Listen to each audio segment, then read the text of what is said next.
की किसी मंच पर मुलाकात हुई थी।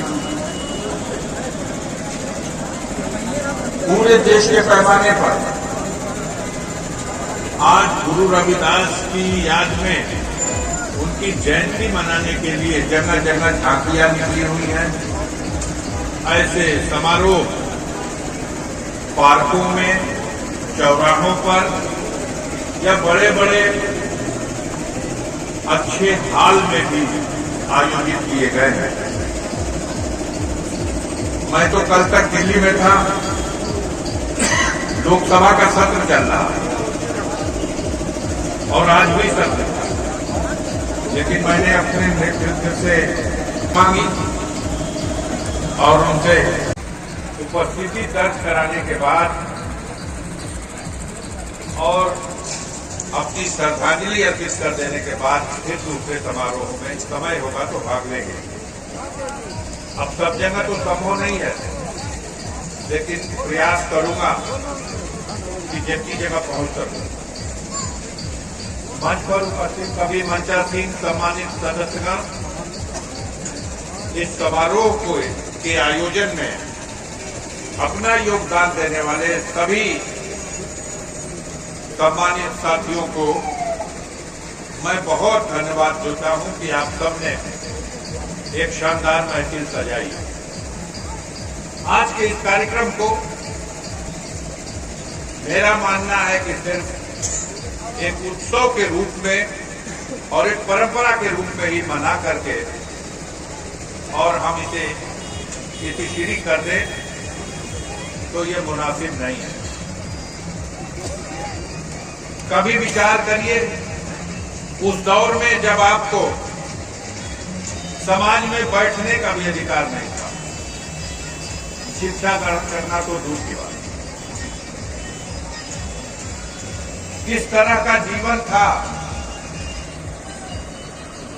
उसकी व्याख्या इस समय किया जाना बहुत कष्टदायक है। लेकिन उस समय जब पाखंड का राज था, जब ढोंग का राज था, जब झूठ का राज था, राज से भी मान्यता थी, तब गुरु संत रविदास जी ने पाखंडियों को, उन झूठ पर अपना साम्राज्य स्थापित करने वाले लोगों को, समाज के ठगने वाले लोगों को, समाज के सामने तमाम तरह की प्रतियोगिताओं में उन्हें परास्त करके उनके झूठे ज्ञान को, उनकी झूठी शिक्षा को, उनके झूठे ढोंग को उसकी कलई खोल दी और इस प्रकार दुनिया ने गुरु रविदास जी को संतों में संत और शिरोमणि की उपाधि दी। बड़े बड़े शास्त्रार्थ करने वाले लोगों ने, उनकी परीक्षा लेने वाले लोगों ने, हर साल आप सुनते हैं, उसी को दोहराने से बार बार मकसद पूरा नहीं होता। मकसद पूरा करना है तो आज मैं समझूंगा कि ये रविदास जयंती के कार्यक्रम में मेरा आना और आप सबका इतनी लगन से इस कार्यक्रम को मनाने का मकसद पूरा हो गया। अगर हम अपनी श्रद्धांजलि के रूप में संत को ये वचन दें और अपने अंदर ये संकल्प लें कि हम अपना चरित्र विकसित करेंगे, हम अपने चरित्र का विकास करेंगे। एक चिंता मुझे बेहद सता रही है। आज का विषय, ये कोई राजनीतिक मंच नहीं कि मैं राजनीतिक भाषण दूं, लेकिन विषय इस बात का है कि आज जिस तरह से समाज में जो बुराई बड़े लोगों में थी, आज वो सारी बुराई गरीब समाज और कमीना वर्ग के अंदर आ गई। शायद कोई घर बचा हो। क्या हाल हो गया? कब पहल करेंगे हम? कब इस विषय में विचार करेंगे हम? बच्चों को, नौजवानों को गार्जियन ने चिंता की और शिक्षित करने के लिए अपने जीवन का सारी कमाई और सारा परिश्रम, लेकिन सिर्फ शिक्षा हासिल करके, डिग्री हासिल करके आज समस्या का समाधान नहीं हो सकता। जो सबसे बड़ी नई बुराई पैदा हो गई, वो बुराई पैदा हो गई, नैतिक पतन हुआ। और वो भी सबसे बुरी बात यह है कि कमेरा वर्ग में सबसे ज्यादा बच्चे नशे के आदी हो गए और कोई उसके रेट भी बढ़ा दे रही है। अब देसी नहीं, अंग्रेजी दारू की भी दुकानों का लाइसेंस मिल रहा है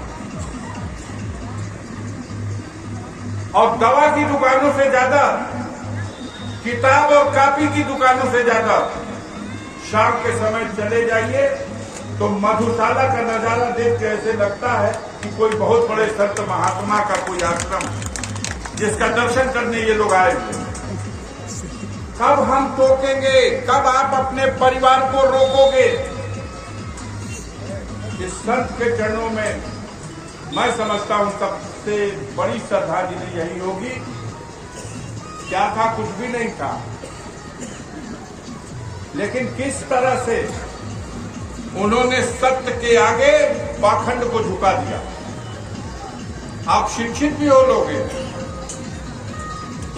लेकिन उसके बाद भी आज समाज में सबसे बड़ी चुनौती बन गई है ये डीजे बज रहा है। गनीमत है, हमने देखा यहां, हम दूसरे जुलूसों को भी देख के आए। डीजे में, डीजे के पीछे पीछे जो नाच हो रहा है, जो डांस हो रहा है, उसमें लगता है 90% लोग नशा करके ऐसा कर रहे हैं और सब हमारे नौजवान, हमारे आपके घरों के लोग। कब रोकेंगे हम इसको? अकेले एक बुराई ऐसी है ये जो पूरे परिवार को, पूरे समाज को खोखला कर देगी। अकेले एक बुराई है जो आपके सम्मान को घटा देगी। गुरु रविदास जी की जयंती मनाने से हम गरीब भाइयों को कहना चाहते हैं इस अवसर पर,